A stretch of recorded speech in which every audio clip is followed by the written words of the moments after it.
আসসালামু আলাইকুম। তো আবার চলে আসলাম সে ধান ক্ষেতের মাঝে। তো এবারে মাশাআল্লাহ ভালোই ধান হয়েছে। তো ঘুরতে ঘুরতে দেখতেছি ধানের সেই ভালো ভালো হিজা অনেক বড় বড় হয়েছে। এবারে ফসল ভালোই হলো। হেন্দা দাদা কাটতে আলতাছে হেন্দা ওই পারে কাটা ধরছে।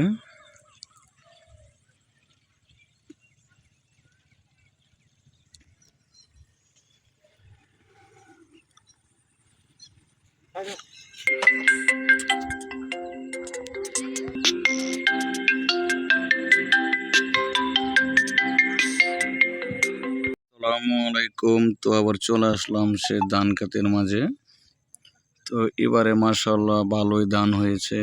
তো ঘুরতে ঘুরতে দেখতেছি ধানের সেই ভালো ভালো হিজা অনেক বড় বড় হয়েছে। এবারে ফসল ভালোই হলো। হেন্দা দাদা কাটতে আলতাছে হেন্দা ওই পারে কাটা ধরছে।